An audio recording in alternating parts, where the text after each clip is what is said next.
Terima kasih buat semua provisi yang Tuhan sudah sediakan bagi kami. Saat ini Tuhan, kalau kami datang dengan letih lesu, bahkan ada yang sakit di tempat ini, kami tidak usah tunggu sampai ibadah ini selesai. Kesembuhan sudah terjadi. Pemulihan sudah terjadi. Kalau kami justru sedang mendoakan keluarga kami yang gak bisa hadir pada saat ini. Mereka pun di rumah sakit, dimanapun mereka disembuhkan dalam nama Yesus. Kami percaya Tuhan bahwa kuasa kebangkitan ada di setiap kami. Dan ketika kami berdoa, kuasa Tuhan dicurahkan.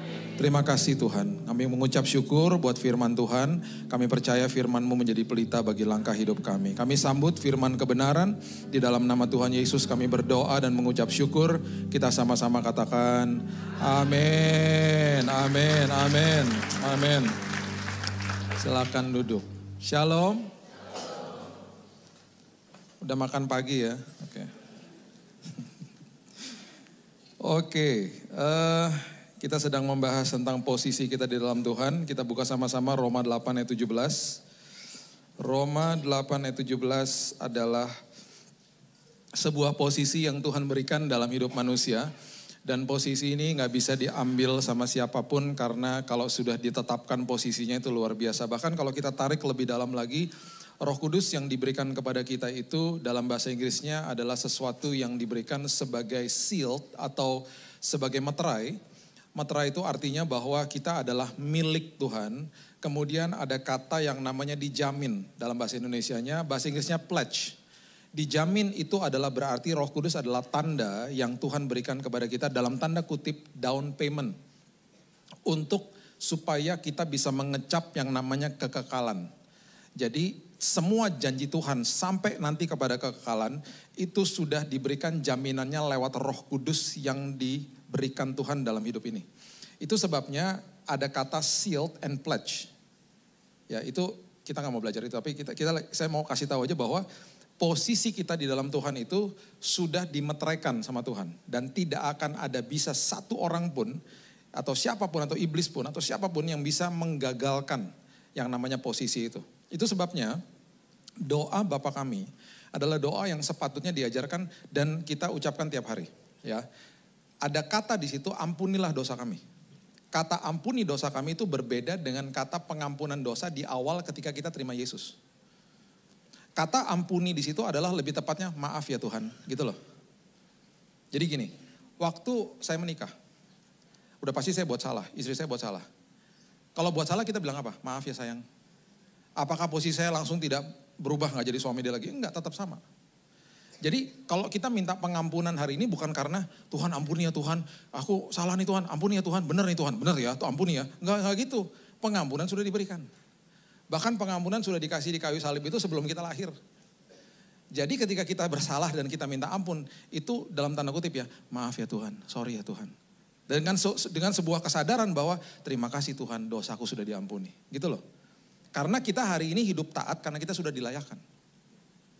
Hari ini kita gak usah berdoa lagi minta Tuhan layakin aku ya, layakan aku. Enggak. Tuhan terima kasih saya sudah dilayakkan. Hikenu bahasa aslinya. Ya. Itu akhirnya menjadi banyak perdebatan juga karena banyak orang masih berpikir kita harus mengerjakan keselamatan Pak. Mengerjakan keselamatan itu bukan working for salvation tapi working out. Working for itu artinya saya berusaha untuk mendapatkan keselamatan, udah dapat. Udah selesai, kata tetelesta itu luar biasa, sudah selesai. Sudah selesai, titik udah. Bahkan tirai bait Allah terbelah dua. Itu berarti kita bisa menghampiri tahta Tuhan kapan saja, di mana saja, dalam kondisi apa saja. Dalam kondisi berdosa bisa datang ke hadirat Tuhan. Dulu mana bisa, ada mediator namanya imam besar. Harus pakai dia, ada hari atonement day, sekali setahun dia masuk berhadapan dengan Tuhan. Mewakili manusia, kalau dia gak kudus mati dia. Jadi ruang maha kudus itu juga merupakan ruang yang mengerikan juga bagi dia. Nah itu ada mediator. Nah sekarang kita memiliki mediator unggul, yaitu mediator agung kita, yaitu Yesus. Hamba Tuhan, saya nih, Pak Risa, bukan mediator. Jadi jangan kultuskan hamba Tuhan. Mediatornya Yesus. Jangan dikultuskan hamba Tuhan. Seringkali kan hamba Tuhan dikit-dikit minta doa. Enggak apa-apa mintain doa. Tapi saya pernah doain orang sakit sampai 1 tahun meninggal semua yuk. Sampai sempat terkenal loh, tahun berapa tuh waktu itu ya. Itu hamba Tuhan kalau doain orang cepat mati. Jadi kalau lo butuh apa-apa, kalau udah deket-deket mau kematian, minta doain aja, cepet loh. Akhirnya terkenalnya begitu. Sampai-sampai ditelepon, Pak, kami dengar Pak, Bapak kalau doain orang, cepat ketemu Yesus katanya. Ini Pak, Papa udah sekarat di rumah. Kami udah home care Pak. Kami mengundang Bapak ke rumah untuk doain Papa. Buat apa Bu? Bahasanya rohani banget. Supaya yang terbaik terjadi. Elah. Supaya cepat metong. Waktu saya datang sama istri saya di mobil. Lucu juga ya sayang. Biasanya kalau kita doain orang, doa kesembuhan. Ini doa kematian. Sampai di sana datang berdua sama istri saya. Tengah-tengah doa, si om ngomong gini. Yang saya lihat datang lebih dari 2. Lebih dari saya sama istri saya. Keluarganya kisruh. Wah papa dapat penglihatan. Papa ngelihatnya lebih dari 2, berarti ada malaikat penjemput. Udah selesai doa kita pulang. Seminggu setelah itu saya dapat telepon, kaget loh saya pas telepon. Karena ngomongnya gini. Pak, mujizat terjadi Pak. Aduh, mujizat apaan? Papa sembuh total. Wah, yang benar. Iya, seperti dapat organ baru Pak, bisa jalan-jalan dan luar biasa Pak. Sembuh Pak, sehat. Saya seneng dong. Saya kasih tahu istri saya, kamu tahu gak si om sembuh loh. Istri saya bilang apa tahu gak? Luar biasa, pasien pertama sembuh. Yang lain meninggal semua.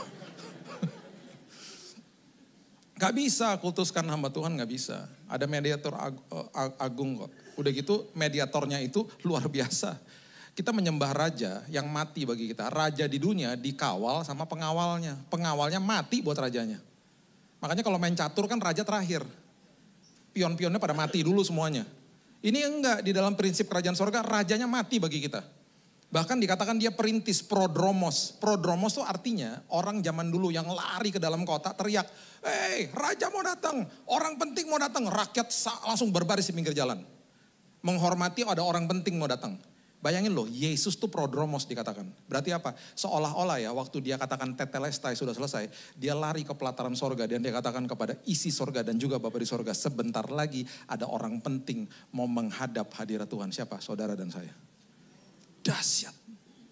Makanya tirai bait Allah terbelah 2. Gak ada lagi tuh yang namanya ritual-ritual. Gak ada udah. Jadi jangan kultuskan tata ibadah. Jangan dijahit lagi tuh tirainya. Terus kita mulai ngajarinnya ngawur-ngawur. Kalau kamu gak gini ntar Tuhan gini. Kalau aku Tuhan gini ntar kamu gini. Udah jadinya berkondisi sama Tuhan. Hormati tata ibadah. Jangan dikultuskan. Sampai kapanpun tata ibadah pasti ada salah-salahnya. Saya udah tahun ke-25 nih pelayanan mimbar. Udah kemana-mana lah.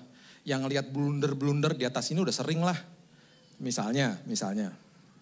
Tuhan terima kasih sudah kirim Pak Billy jauh-jauh ke sini. Ini di luar kota nih. Gembala sidangnya mau doa tutup. Terima kasih Tuhan berkati istri-istri dan anaknya. Maksud saya Tuhan istri dan anak-anaknya. Ketemu sama gue orang yang suka bercanda ya. Pas dia turun mimbar. Emangnya gue Salomo istrinya banyak. Sorry pak. Itu masih mending. Ada ibadah lagi tanya adik saya tuh. Ini ibadah yang dia, adik saya Jesse yang khotbah. WL-nya di depan semangat minta ampun. Tuhan kami gak mau malu-malu hari ini Tuhan. Oleh sebab itu Tuhan angkat kemaluan kami Tuhan. Maksudnya benar, ngucapnya salah, benar gak? Kasian loh. Tiba-tiba ada yang teriak di belakang, jangan Tuhan aku belum nikah Tuhan gitu. Aduh makin kisruh deh tuh ibadah, baru mulai lagi. Udah gak bisa pimpin dengan benar akhirnya. Gitu loh. Jadi blunder-blunder terjadilah di atas ini, udah biasa lah begitu. Jadi yang dikejar adalah Yesusnya. Dan plus jangan dikejar-kejar juga yang namanya mujizat-mujizat. Makanya ya kalau KKR ke mujizat segala macam rame. KKR pertemuan rohani sepi. Yang dikejar-kejar itunya soalnya. Kejarlah sumbernya. Kejarlah Yesusnya. Makanya yang ketika orang-orang kusta sembuh. 10 tahu yang kusta kan. Yang balik berapa? 1. Yang 1 balik ngomong apa? Terima kasih ya Tuhan. Terpesona sama sumbernya. Terpesona sama sang pemberi mujizat. Yang 9 kabur, terpesona sama pemberiannya. Sembuh kabur. Sama seperti anak kecil. Dulu anak-anak saya waktu masih kecil ketika saya baru pulang dari luar kota dipeluk saya. Hi Dad, how are you? I miss you. Udah seneng banget dengarnya kan. Kangen aku Dad, ujungnya gak enak. Oleh-olehnya mana? Sekarang mereka udah pada dewasa. Ketika mereka peluk saya, udah Dad I miss you, titik. Selesai udah. Mereka terpesona sama bapaknya. Dulu waktu masih kecil, ketika dikasih kado, mereka terpesona sama kadonya kan. Dan kita ngajarin apa sama anak-anak kita? Bilang apa? Mereka bilang terima kasih kan, kita dilihat gak? Enggak. Thank you dad, thank you mom, yang dilihat kadonya. Mereka terpesona sama kadonya. Yang 9 terpesona sama pemberiannya Tuhan. Padahal ada satu perkenanan lagi yang Tuhan mau berikan. Makanya ditanya, mana yang 9? Tahu, kabur. Waktu dia terpesona sama sang sumbernya, Yesus katakan apa? Your faith has made you whole, bahasa Inggrisnya. Itu kalau dalam bahasa Indonesia, kalau kita baca cepat-cepat kita gak akan dapat artinya. Imanmu menyelamatkanmu. Itu tau gak artinya apa? Your faith has made you whole. Itu artinya penyakit kustamu disembuhkan. Sekarang bekas kustamu hilang. Yang 9, bekas kustanya masih ada. Cari kerjaan susah. Yang 1 akhirnya dia mau kemana-mana, orang gak pernah tahu dia bekas pengidap kusta. Karena terpesona sama Yesus. Setiap kali kita terpesona sama sumbernya, perkenanan Tuhan bertubi-tubi datangnya. Makanya carilah dahulu kerajaan Allah dan kebenarannya. Baru segala sesuatu ditambah-tambahin. Udah sembuh ditambahin lagi, bekasnya hilang. Gitu loh. Jadi makin terpesona lah sama dia. Karena apa? Kita harusnya tahu bahwa saya ini punya posisi hebat di dalam Tuhan. Coba lihat ya, Roma 8 ayat 17. Mengatakan begini, jika kita adalah anak, maka kita juga adalah ahli waris. Orang-orang maksudnya apa? Yang berhak menerima, ada kata all dalam bahasa Inggrisnya. Semua janji-janji Allah. Anak, ahli waris, dan orang yang punya hak penuh atas semua janji Allah. Yang akan menerimanya, yang akan menerima semua janji Tuhan, yaitu jika kita menderita bersama-sama dengan dia, supaya kita juga dipermuliakan bersama-sama dengan dia. Kata menderita artinya simpateko, taat. Jangan tunda ketaatan. Di dalam perikop ini, Paulus lagi menyampaikan kepada kita, percaya dan taat. Karena apa? Kamu sudah diberikan posisi yang dahsyat. Anak, ahli waris, dan orang-orang yang punya hak penuh atas janji-janji Tuhan. Jangan tunda ketaatan. Kalau saya mau ke Sawangan ya, kemarin berarti saya harus dari Jakarta tuh, saya tinggal di pusat, berarti ke arah selatan ya. Kalau saya ke utara, ya, berarti saya ngambil jalan yang salah. Kalau saya sadarnya udah setengah jam, baliknya makin lama toh. Daripada nyadarnya baru 5 menit. Jadi pas udah sadar buru-buru balik. Makanya sadar dan bertobat. Udah setengah jam salah jalan baru balik, makin lama. Karena apa? Ulah kita sendiri, jangan tunda ketaatan. Dan kalau sampai ada akibatnya, itu bukan hukuman Tuhan. Tuhan gak menghukum, tidak menuduh, tidak menghakimi. There is no condemnation, udah selesai di kayu salib. Jadi kalau sampai ada kesulitan gara-gara ulah kita, itu karena ulah kita. Bukan karena Tuhan. Jadi ada ketika anak muda datang kepada saya karena ceweknya hamil, dia bilang, Kak, tolong apaan? Saya pengerja gereja Kak, tolong doain saya. Doain apa? Pacar saya hamil. Aduh, pengerja gereja juga. Orang tua belum tahu, gembala sidang belum tahu. Cuman kakak yang tahu Kak. Maksudnya apa? Tolong doain Kak, kita sepakat dalam doa Kak. Kan 2-3 orang berkumpul Tuhan hadir, betul. Doain apa? Saya bilang gitu. Saya percaya loh Kak, ada mujizat terjadi. Mujizat apa? Tuhan tidak akan mempermalukan anak-anaknya. Oke, itu kita mau doa apa? Kita sepakat ya Kak, kita doa mujizat terjadi. Mujizat apa? Besok pagi pacar saya bangun, hamilnya hilang dalam nama Yesus. Hampir gue citak, gila lu ya. Udah desperate. Hamilnya hilang. Saya gak pernah dengar orang minta hamilnya hilang. Hilang aja gitu, hilang plung hilang gitu. Diambil sama Tuhan. Akhirnya apa? Menikah di usia mudanya. Dalam 3 tahun, 4 tahun pernikahan mereka kesulitan ekonomi. Itu hukuman Tuhan, bukan akibat dosa lo. Karena lo lakuin itu, ya itu akibatnya nih. Jangan salah-salahin Tuhan lah. Apakah Tuhan ampuni? Sudah diampuni. Jangan mempermainkan kasih karunia. Sama aja kalau papa saya mau pergi, dia bilang ini, Bill hati-hati ya Bill, ini obat merah di sini. Jagain adik-adikmu, jaga dirimu. Kalau ada apa-apa, ini obat merah. Saya adalah orang yang paling bodoh kalau saya jorok-jorokin kepala ke tembok, saya loncat-loncat dari atas berdarah-darah, adik-adik saya ngomong gini, kenapa lu kayak begitu? Tenang, kan ada obat merah. Yang bodoh siapa? Yang sakit siapa? Oke deh, obat merahnya sembuhin. Ada boroknya, kelihatan sama orang, malu. Siapa yang malu?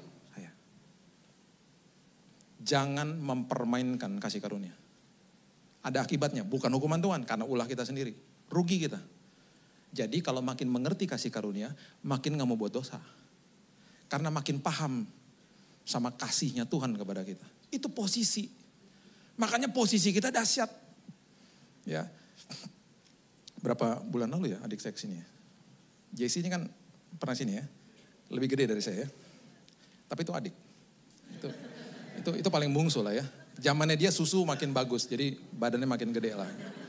Zaman saya susunya agak-agak baru, susu formulanya baru kali ya.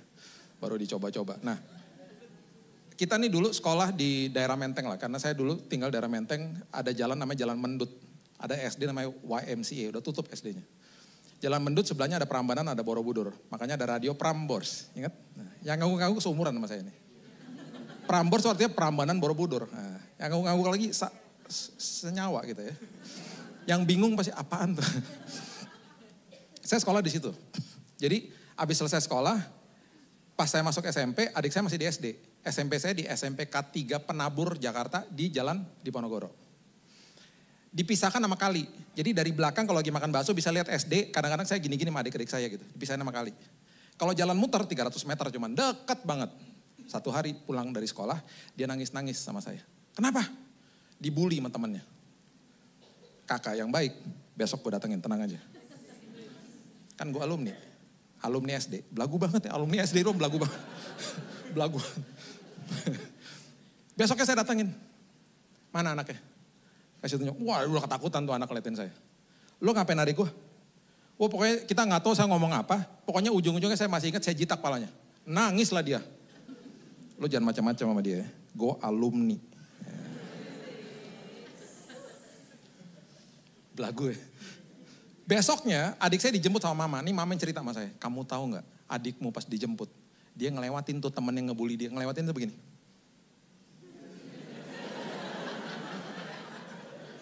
Maksudnya bahasa tubuhnya gini, lo berani macam-macam sama gue. Datang lagi kakak gue, kelar lo ntar. Gitu. Maksudnya gitu. Kenapa? Karena dia tahu posisinya dia adik saya. Makanya kalau kita ngerti posisi kita di dalam Tuhan, kondisi hidup boleh berubah, kita bermegah.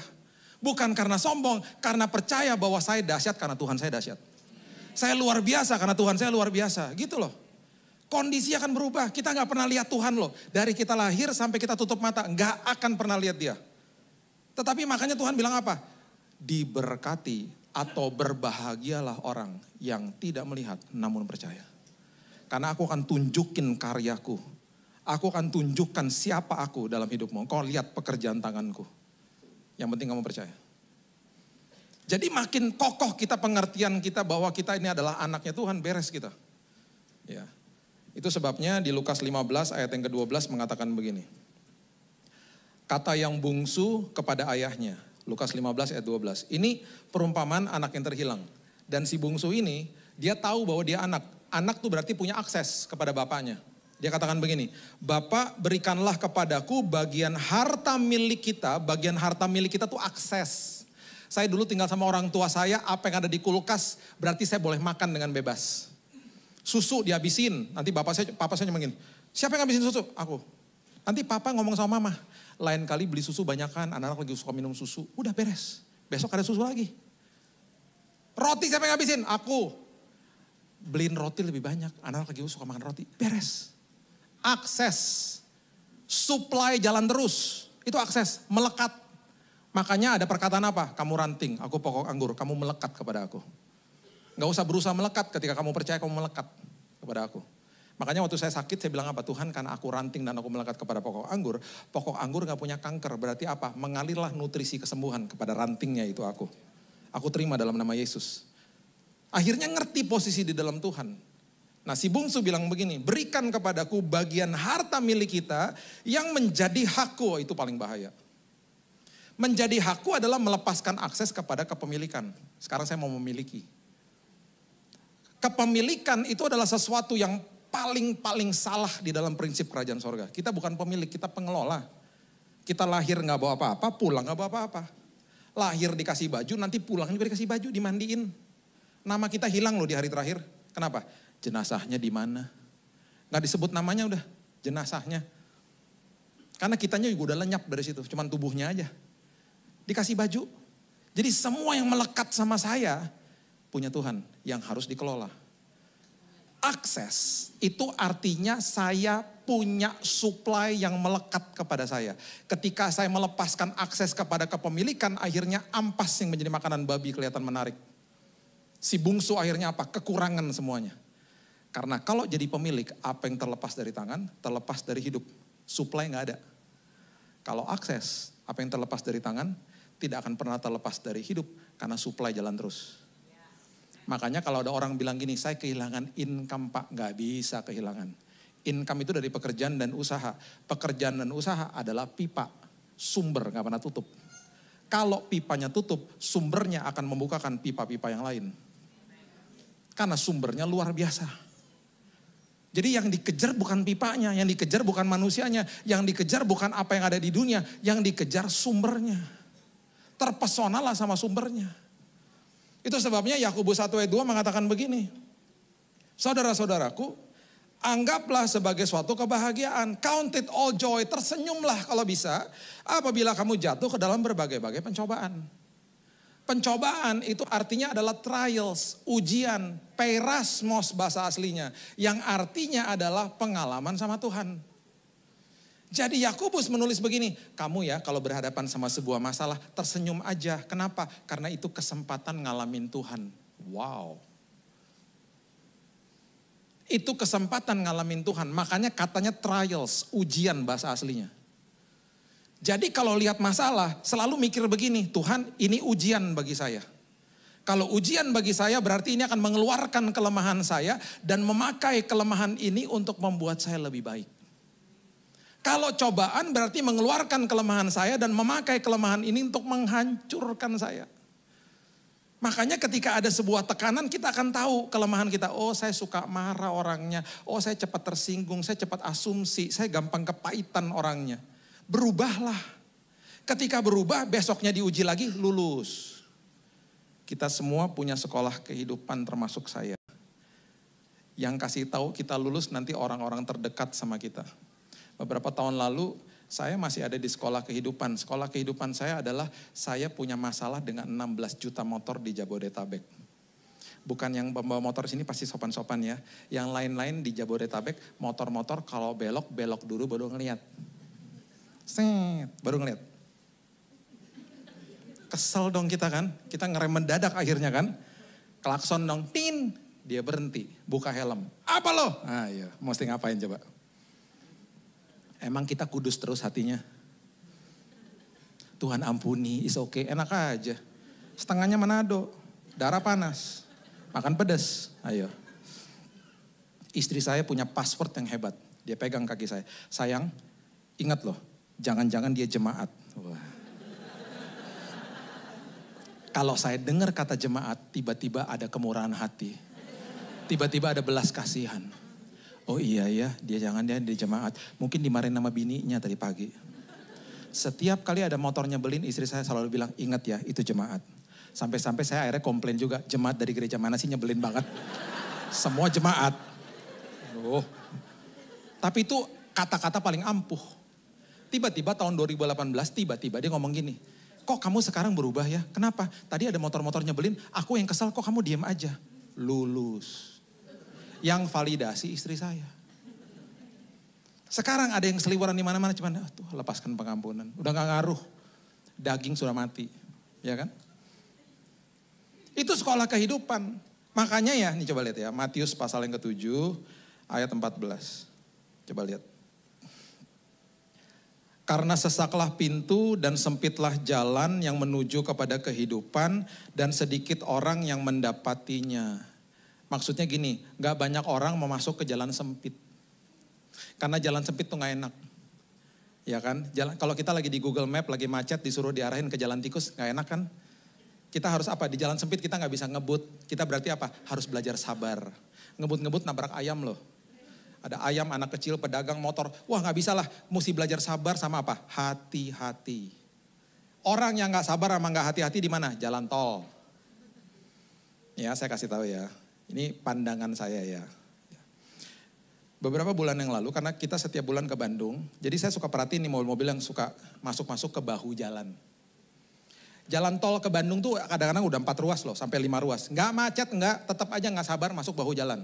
Sampai-sampai saya bilang gini sama istri saya, kamu tahu nggak ada 2 jenis mobil yang paling sering masuk bahu jalan. Kalau Bapak Ibu penasaran, tanya sama Tuhan aja ya, jangan tanya sama saya nggak sebut namanya apa. Kalau ada yang merasa punya, pasti di sini nggak begitu ya. Saya bilang sama istri saya, kamu liatin deh. Dia bilang ini, itu perasaan kamu aja. Coba kamu hitungin, saya bilang gitu. Bener, sampai di Bandung dia bilang ini, 85%. Itu 2 jenis mobil itu. Tadi malam, saya kan nginep di sini tadi malam. Datang nih di tol. Mobil-mobil itu lagi yang masuk bahu jalan dalam hati. Dia lagi. Bayangin ya, ini polisi loh ngomong sama saya. Itu bahu jalan buat emergency loh. Orang yang tiba-tiba di dalam mobil tumpah makanannya. Anak kecilnya buang air kecil. Tiba-tiba serangan jantung. Tiba-tiba ban pecah. Itu mereka nepi masuk ke bahu jalan karena itu emergency line. 90% orang yang masuk ke dalam bahu jalan karena emergency. Mereka gak lihat kaca spion. Mereka cuma lihat ke kiri aman, mereka langsung belok. Mereka gak tahu di belakangnya ada mobil lagi ngebut. Karena orang yang masuk bahu jalan mereka tahu mereka salah makanya ngebut buru-buru. Terjadilah kecelakaan fatal. Itu yang terjadi. Kenapa? Karena gak sabar. Karena gak hati-hati. Makanya ya orang-orang yang masuk ke dalam jalan yang sempit itu dituntut untuk belajar sabar, hati-hati. Bahkan gak boleh banding-bandingan diri sama orang lain. Saya udah tinggal 200 meter lagi di ujung udah jalan raya. Gak bisa keluar karena mampet di situ kan ada motor parkir di tengah jalan. Panggil orangnya. Dan dalam kehidupan kita sehari-hari itu yang kita lihat. Aduh Tuhan, kok mereka hidupnya enak-enak aja sih, lancar-lancar aja. Kok kayaknya mereka diberkati. Kita gak sadar.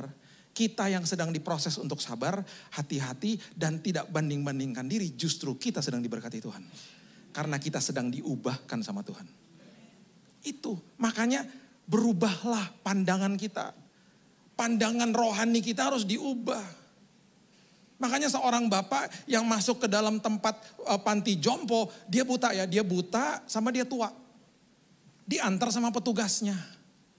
Diantar sama petugas lagi mau masuk ke dalam kamar di rumah jompo itu, si petugas cerita sama dia. Om, kamarnya om bagus banget. Kalau dibuka horden ada danau di depannya. Dan bahkan di dalam kamar ini sudah dicat warnanya pastel. Kamarnya om bagus banget. Tiba-tiba si om ngomong gini, oh iya bagus banget ya gitu. Loh om, kita kan belum nyampe di kamar. Kok om udah bisa bilang bagus? Mau nyampe atau belum kan saya gak bisa lihat, kan saya buta. Saya bilang bagus berdasarkan penjelasan kamu. Jadi harusnya hari ini kita bisa mengatakan terima kasih Tuhan buat hari esok yang sangat indah. Walaupun kita belum lihat, saya memperkatakan dan deklarasi ini berdasarkan janji-janji Tuhan. Karena saya punya hak penuh atas janji Tuhan. Ada seorang ibu yang lihat jemuran tetangganya setiap hari dia komplain. Dia bilang apa? Itu tetangga gak ngerti cara cuci baju. Baju masih kotor udah dijemur. Besoknya dia ngomong hal yang sama. Itu lihat tuh tetangga. Baju masih kotor udah dijemur. Di hari yang ketiga dia berubah. Gitu dong. Baju bersih baru dijemur. Tiba-tiba suaminya ngomong. Aku minta maaf. Baru hari ini aku sempat bersihkan jendela rumah kita. Rupanya berhari-hari yang kotor bukan jemuran tetangga, jendela rumahnya sendiri. Seringkali mata rohani kita kotor, kita gak bisa lihat kebaikan Tuhan. Kita gak bisa lihat kebesaran Tuhan, kita gak bisa lihat kebaikan orang lain. Kita komplain aja. Makanya ketika ada 12 pengintai dan mereka balik, 12-12-nya lihat raksasa toh. Yang 10 bilang apa? Bos, gak mungkin bos, mereka raksasa bos, mengerikan bos. Yang 2 balik ngomong apa? Betul mereka besar, betul mereka raksasa, tapi Tuhan saya lebih dahsyat. Tuhan saya lebih besar.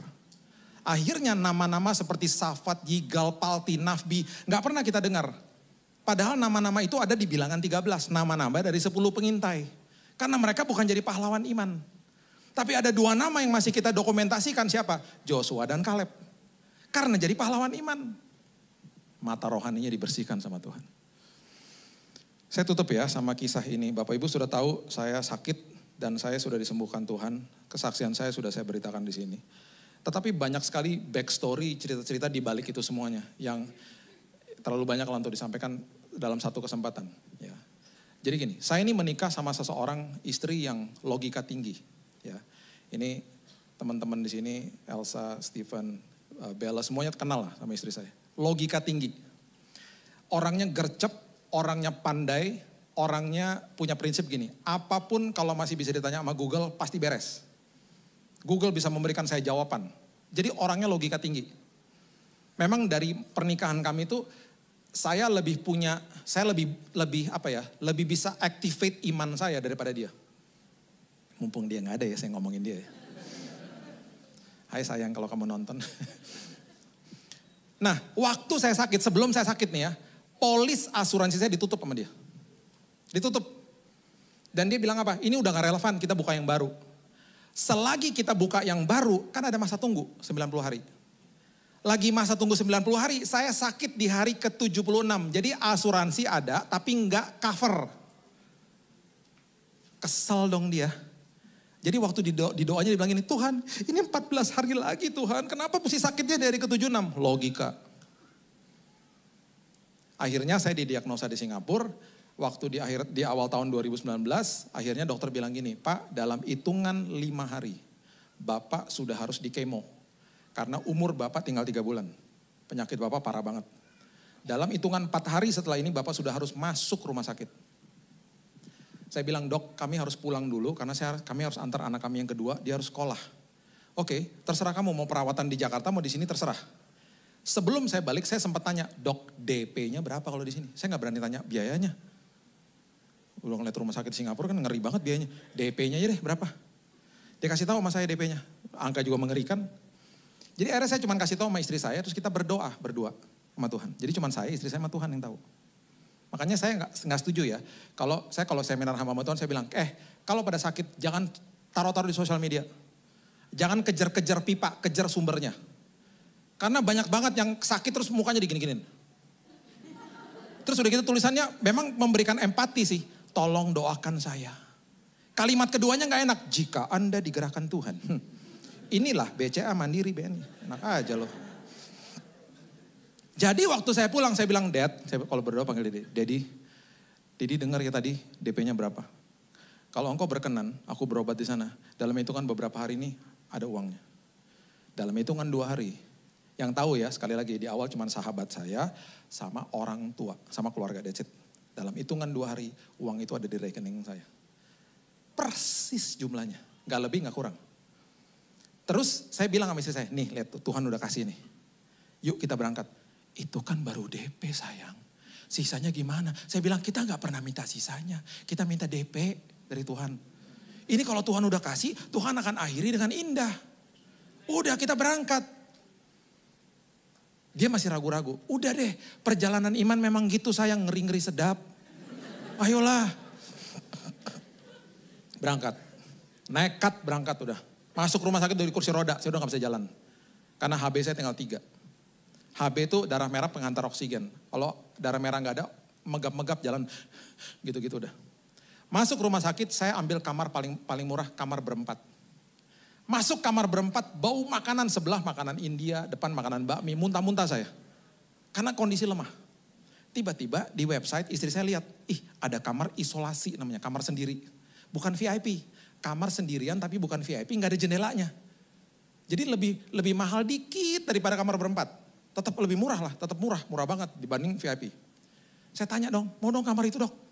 Biasa sendirian, nggak bisa pak, udah habis, populer kamarnya. Oh ya udah, jadi kita cuma saya bilang sama istri saya, udah kita ngucap syukur aja. Udah ngucap syukur, tiba-tiba hitungan 5 jam berikutnya. Datanglah suster, Pak pihak rumah sakit sama dokter udah setuju, Bapak dikasih kamar nomor 3 di ujung lantai 8 ini. Itu namanya suite room. Apaan tuh suite room? Jadi gini Pak, ada VIP, VVIP, suite paling atas Pak. Nggak mau. Bayarnya gimana? Saya juga baru tahu terakhir-terakhir bahwa itu kamar untuk raja-raja Yordan kalau datang mau obatnya di situ. Kenapa saya dikasih Tuhan kamar itu? Anak raja. Emangnya Raja Yordan doang yang bilang. Saya bilang nggak bisa bayar. Tahu nggak rumah sakit bilang apa?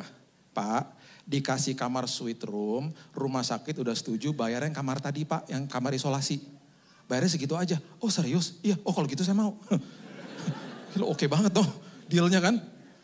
Istri saya lagi beli makanan di bawah, saya telepon gak naik-naik. Tiba-tiba hormon adrenalin berjalan. Saya ngepak. Koper saya tarik. Suster bingung. Kursi roda, saya bilang, minggir, kamar nomor 3 mana? Jalan di situ begini-begini, kamar nomor 3 mana? Kenapa saya buru-buru? Supaya rumah sakit gak ganti pikiran, betul gak? Di kamar, kasih kamar suite, please deh ya, jangan lama-lama, cepetan masuk. Buka kamar, saya buka toilet, karpet di dalamnya. Toilet loh, karpet. Sampai saya bilang, Tuhan tidur di toilet juga gak apa-apa Tuhan. Bagus banget Tuhan. Ada ruang tamu. Karena memang Tuhan udah siapin, Tuhan mau kirim 80 orang. Sepertiganya saya gak kenal dari gereja-gereja lokal. Dan anak saya waktu itu lagi duduk di bangku SMA, lagi sekolah di situ. Jadi kalau weekend dia datang ke situ belajar di situ, di sebelah saya tuh. Dikasih kamar gede banget. Nah waktu istri saya naik ke atas, waktu dia masuk ke kamar, dia bingung. Kok udah rapi sih? Udah digantung-gantung, air freshener udah nyala gitu. Saya udah diselimut udah begini gitu. Kok udah rapi sih? Iya dong. Biar kelihatannya udah settle kita. Jadi kalau sampai mau diganti gak jadi. Mereka kan kalau lihat kita udah settle begini kan kasihan gitu loh. Udah dirapiin semuanya. Udah, ya Bapak Ibu udah tahu ya perjalanan saya. Saya disembuhkan Tuhan di bulan yang pertama, mujizat terjadi. Nah waktu udah 2,5 bulan, udah mau pulang, udah selesai boleh pulang ke Indonesia. Deg-degan dong, DP udah beres, sisanya gimana? Nah, ya. Jadi waktu besok udah mau masuk ke ruang business office mau cek. Itu kita berdoa perjamuan sampai 2 kali malamnya ya. Di hari itu istri saya ke bawah ngecek. Aduh saya deg-degan. Udah sekian lama tiba-tiba dia naik ke atas. Waktu kamar dibuka, dia buka kamar begini. Makin kaget dong saya. Aduh berapa tagihannya? Berapa sayang? Terus dia jalannya begitu lagi. Kayak zombie tuh. Ngeri banget. Berapa? Hah, berapa? Terus dia duduk sebelah saya. Tiba-tiba dia bisik. Katanya rumah sakit udah lunas. Kok bisa? Katanya orang-orang yang kesini semuanya suka nabur-nabur di bawah. Dan katanya lunas. Dan katanya rumah sakit kelebihan bayar. Oh iya, jadi kita pulang. Bawa uang kelebihan. Sampai-sampai punya kesempatan bisa nabur. Bisa kasih orang-orang teman-teman yang sedang sakit. Cari teman-teman yang sakit tabur. Ini dari Tuhan kita kasih buat orang lain. Itu Tuhan. Kenapa? Akses. Sebelum pulang, mau ngecek tiket nih terakhir ya. Mau ngecek tiket, mau pulang kan besoknya. Cari tiket paling murah di Traveloka. Lion Air 600.000. Mau ngeklik, tiba-tiba telepon berdering. Teman istri saya. Ci, lu pulang kapan? Besok. Udah beli tiket? Ini baru mau beli tiket. Jangan. Gua frequent flyernya SQ, Singapore Airlines. Lu tahu kan gue keliling dunia setiap tahun. Mileage gue kebanyakan. 2 bulan lagi angus. Gue transfer buat lo ya. Minta nama paspor lo berapa, siapa gitu. Dikirim, dalam setengah jam dapat email. Business class, naik SQ pulang. Waktu saya duduk di situ, saya bilang gini, wow. Upgrade-nya gila-gilaan ya Tuhan. Kayak ada suara begini, gak apa-apa. Kamu lagi masuk padang gurun, sekarang aku manjain kamu pulang. Waktu sampai di Indonesia, sebagai penutup. Semua orang datang ke saya dong.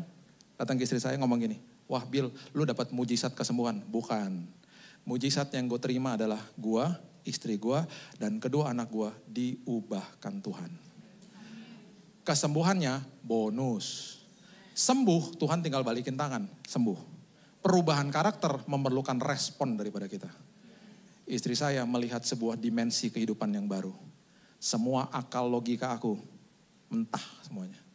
Dan Tuhan bahkan datang ke dalam mimpinya mengatakan, aku asuransimu. Kamu gak bisa berpegang pada apapun yang dunia berikan. Aku adalah sumber atas segala sumber. Itulah akses, karena apa? Kita adalah anak, ahli waris, dan orang-orang yang punya hak penuh atas semua janji-janji Tuhan. Berikan tepuk tangan kita untuk Tuhan kita. Terima kasih Yesus. Terima kasih Tuhan buat siang hari ini. Hamba-Mu stop sampai di sini, tapi firman Tuhan terus berkumandang di hati kami. Kami mengucap syukur karena kami adalah anak, ahli waris, dan orang-orang yang punya hak penuh atas semua janji-janji Tuhan. Kami serahkan hidup kami untuk Tuhan, kami serahkan masa depan kami, dan kami percaya kami akan mengalami Tuhan. Dan itu sebabnya hidup kami pasti penuh dengan kesaksian yang luar biasa. Terima kasih Tuhan meteraikan firman ini karena kami juga adalah manusia yang sudah dimeteraikan oleh Roh Kudus. Terima kasih Bapa, hanya di dalam nama Tuhan Yesus kami sudah berdoa dan kami sudah menerima firman kehidupan. Kita sama-sama katakan amin. God bless you. Bapak terima kasih dari pagi pertengahan saya pada siang hari ini. Kuasa-Mu nyata dalam kehidupan kami. Terima kasih buat pewahyuan, buat firman Tuhan yang disampaikan pada siang hari ini. Menjadi berkat, menjadi rema dalam kehidupan kami. Kami akan lakukan apa yang Kau perintahkan dalam kehidupan kami. Hidup kami diubahkan Tuhan. Hidup kami diberkati, nama Tuhan yang dipermuliakan. Terima kasih Engkau memberkati Pastor Billy Lantang. Engkau memberkati dimanapun hamba-Mu ini berada Tuhan.